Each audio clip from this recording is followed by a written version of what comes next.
This is Jonathan Aguilar here for Pro Boxing Fans, joined by Nico Ali Walsh. Nico, we were just talking about how you were fought in Africa and you Yeah, got back to the States about a week ago. Tell us about the experience. Africa is a different animal. Fighting there, which I've been there twice now, for boxing, and yeah, it's just crazy, and the amount of love that they have over there for my family is amazing to see. So, yeah, there's nothing like it. So, how did the opportunity come about? Because obviously, I'm sure it's something you've wanted to do in your career, but how did how did you get approached for this? They everything goes through Top Rank because I'm with Top Rank, so everyone reaches out to Top Rank and they say like, "Hey, can we get Nico for a fight?" And then Top Rank will allow me to go with them, and then that's how it happens. I'm in a lucky position because of who I am that I get like interesting places like Africa, and we've had places like Turkey and like Russia, like different areas reach out to Top Rank, so it's really cool. I'm sure the answer is yes, but what's the main reason you wanted to do that fight because of your grandfather and the fight he had over there? Of course, yeah, no, my grandfather has a huge I don't even know if you would say fan base because it's not even really a fan base. It's just like a respect. He's just got a huge respect in Africa, and it mainly was from that fight. That's what really left his mark in that continent. And you got back to winning ways, which I'm sure was extremely important for Course. yourself. And I saw you dedicated the fight to George Foreman, the late great George Foreman. Yes. That's the reasons behind that, and yeah, what George meant to you. So, I mean, George was an amazing person. Everyone who knew him knew that. And my favorite fight of his and my grandfather's was them together. So, uh, it felt right for me to do that, especially since I was just in that area, and it was just very sad to hear the news of his passing, and I felt very bad, of course, for his family. So it just felt like the right thing to do. Mm. Tell us about the future. What does it hold for you? Like you say, you're signed with Top Rank.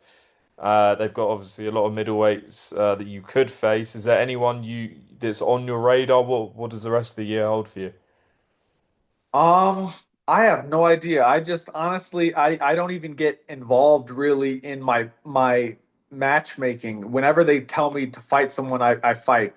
I'm in the space where, you know, I don't have the amateur pedigree that everybody else has, so I'm getting like my experience in the pros, and I'm fighting tough fighters. So every fight, I feel like I'm stepping up competition and getting better. So I want to keep heading towards that direction, and then titles and belts will be coming. Does the pressure feel, obviously you didn't want to take losses, but does the pressure feel off your shoulders a bit now that, there's no there's no, you know, this pressure behind you? Honestly, no. Honestly, no. I knew I truly believe in my heart. If you constantly test yourself, you will lose at some point. That's just I feel like that's boxing. I feel like that's life. Um, to me, what makes a fighter is not the loss, it's coming back from the loss. So the losses, of course, are not ideal, but O's and undefeated records are more so for like publicity. It's for selling a fight. That people, if you don't know a guy, when you hear, oh, the guy's undefeated, then you want to watch him a little bit more. But it's a different case with me because because of my name, people want to watch me regardless. So I come back from the loss, and I do better every single time. Now, you mentioned getting offers from different parts of the world, and Yeah, of obviously you said yourself that you were offered the Jake Paul fight and you turned it down. Uh, course.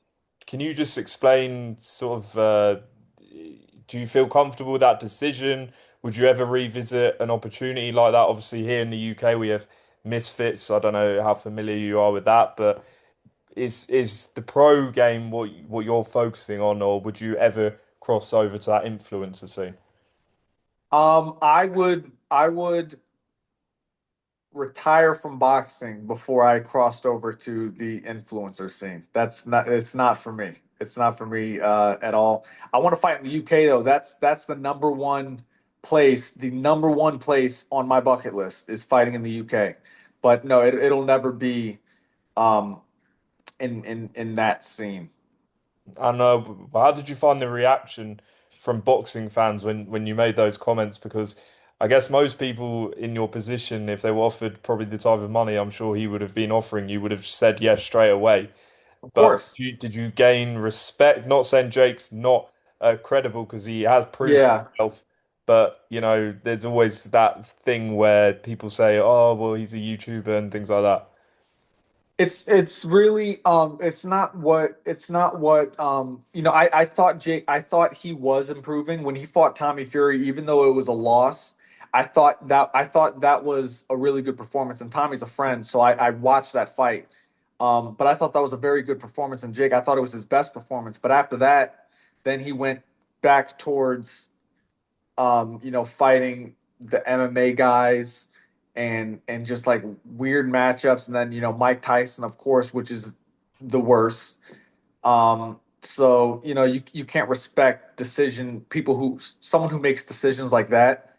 Um, but yeah, no, I just it was hard, of course, to say no. Numbers wise, it's millions of dollars. So of course, I'm 24 years old. You want to say yes to that, but it's boxing's really not about money to me. So I did gain a lot of respect, and I'm glad that I got the reception I did. Moving away from Jake, you mentioned fighting in the UK. I'm sure a fight you would have watched, like the rest of the world, was that Of Eubank course, fight. I know what you're talking about. Yes, that was Te- one of the greatest fights in the last 10 years. No joke. Just the story, the build up, the fight itself, everything about that fight was perfect. And how much do you relate when you see Conor Benn and Chris Eubank Jr., who's, let's be honest, the fight came about because of their fathers and the Because their legacy. dads, yeah. But No, it's huge. And you know what? I didn't really watch Conor Benn. I've sparred with Eubank a few times, so I'm cool with Eubank. He's an awesome dude. Anytime he's in Vegas, we're sparring, we're in the gym together. So Eubank's awesome. I didn't know Conor Benn. I'm a fan of his now. He's seems like a dope dude. He was just I loved the respect he had before the fight, after the fight. So both those guys are just solid dudes. And it was an awesome fight to watch. But I relate a lot to them because of course, they're dads, and they fought their hearts out. So they put on a good show for people like us, mm, where people think that like because you have someone in your family that started you in boxing, you won't fight as hard. But they fought better than the guys who fought the week after them. The Times Square, yeah. for the Riyadh season fights, a lot of people were mad at those fights. But because they were, some people said that they were a little boring or whatever. But it was an action-packed fight between Conor Benn and Eubank, and yeah, I respect the hell out of both of them. You said about coming over to the UK. Do you see any guys that you look at and say like, I want to fight him, or are you just waiting for the opportunity? Opportunity. I really honestly I don't look at names with people because I don't care. I look at titles, not necessarily actual titles, but the title of the person who beat the person, or so that time will come, and when that comes, it's not going to be names. It's not going to be a person. It's going to be, of course, a title. Just ask you about a couple other fights coming up. Confirmed this week, Pacquiao, Barrios. Yeah. Pacquiao coming out of retirement after all these years. What's your thoughts on that? I just hope when someone I'm a big Pacquiao fan. I love Freddie Roach. But when people fight that late in their career, it's always a worry for me. Just because that's of course it's later on in their life. So I'm just worried about that. But I think it's a great opportunity for both those guys. I think people are going to watch it. So it's an exciting matchup. And we have another mega fight, let's be honest, September, Canelo and Crawford, two guys that have Yes. been around, that you've trained with and things like that. Who would Yes. fight? That fight, everyone was siding towards Canelo. I would say it was like 80-20 people with Canelo before Canelo's last fight, but then after Canelo's last fight, it seems like it's more 50-50 now. So everything is just the build up for that fight is just going to be absolutely magnetizing. Like that fight it's garnered so much more buzz after Canelo's last fight, and Bud is Bud. He's one of the greatest fighters in boxing history. He is one of the greatest fighters in boxing history. So it's going to be a fight. It's going to be awesome to watch.